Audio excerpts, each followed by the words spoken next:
Alright. This is the universe as told by Rob. What's your favorite planet, Robbie? Well, I'd have to say it would be Neptune, probably. Tell us about Neptune. I'm pretty sure that the core of it's comprised of ice. As they have sent a probe down it, to my knowledge, and they never received anything back. So I was like, well, and then, it's completely ice. It's like a gas giant, like it's like water. It's like fucking super ice and water and shit.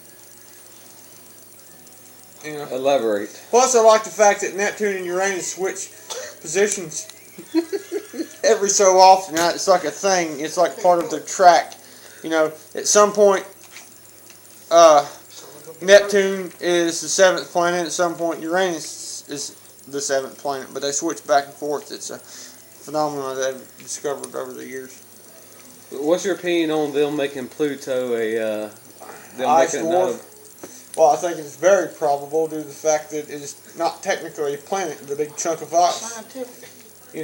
But I mean, we can only go so far as humans, so we're like, well, fuck, they're either planets or they ain't, so we ain't got no spaceships that can go out there, and you lose satellite contact after a certain mileage. It's like 100 trillion miles is too fucking long for us to fathom. So, like, for instance, I want to ask you this, and we're going to get on that. How far do you think it is to the next actual galaxy? In terms of light years, is more than you can fathom. 100 quadrillion fucking light years. You can think of a distance of a football field is 300 meters, but you can't even. It's so vast that you can't even comprehend it. Even though you're talking about it and speaking about it, your mind cannot comprehend. Well, it's this long, this far. It just simply don't fucking happen. You heard about them sending the Curiosity Mars rover to Mars. Yeah, I do. What do you think about that? I think they're simply doing that to make the human race feel happy. I guess I think they are simply doing that to take our mind off of disclosure, which, by the way, if you'll note on George Norrie over the past month or so, that they're bringing to Congress, and disclosure is fixing to happen whether you like it or not. So whether you believe in aliens or not, you might say, it is relevant and it is here. They are among us today. So you believe you've seen some aliens? I'm not saying that and then there you go. You asked me about that. Now we're going to talk about the whole red light thing. So I was about 10, maybe 11. Just driving home with my grandma and grandpa. I look out my window and I see this dull gray disc move from one cloud to another, and then all the clouds around it and everything disappears. So therefore, later on that evening, I'm sitting there. I got my little pallet out. I'm going to sleep in the living room because I'm afraid to sleep in my bedroom because I'm a little kid. I'm scared. And then, I got my radio and shit there set up with headphones. And I look out the window at the porch, and the whole porch is lit up red, like a solo cup red, you might say, or just like a cherry red. Just the whole porch is lit up red. And then immediately, within 5 seconds, I put my headphones over, put my head on my pillow, and I'm asleep. This is within 5 seconds, I'm gone. But the whole fucking porch was lit up red. I don't know why. You tell me. Do you have any other experiences with encounters of the third kind? Missing time and all that shit.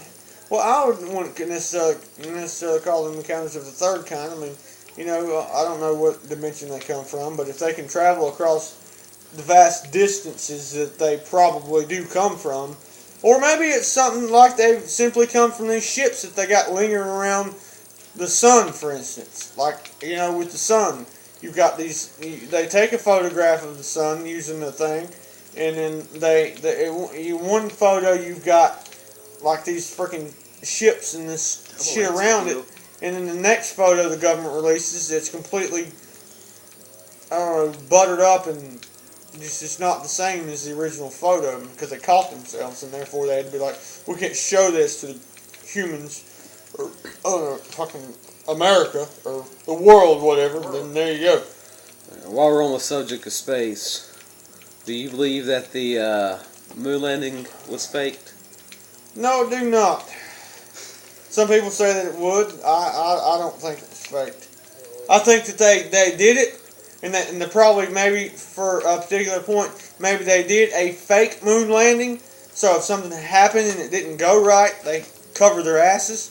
But I think the moon landing, in fact, I mean, who the hell? What we are men of America. You know, we're gonna go drive around on the goddamn moon. Okay, we're gonna take a car.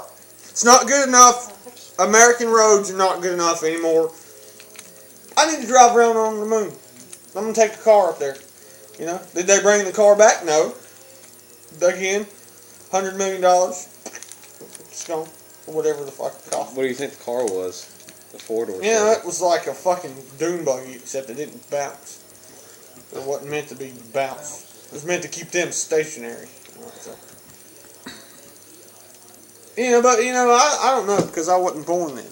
And quite frankly, don't give a fuck, because we're never going to space anyway, because space came to us due to the fact that there are already aliens on this planet. You know, you can say what you want, but aliens exist. Alright. Believe it if you want. Let's Maybe assume I'm a jackass for believing it, but, let's assume that like in our lifetime, that space travel is available to the point that Stephen Hawking said if human race does not go to space, we will die. We will cease to exist. And I have to believe him on that. Because this planet... Assuming that we were able to inhabit Mars or the moon, for instance, would you move to colony on another planet? Well, not really, because by the time it got actually colonized, that'd be long dead.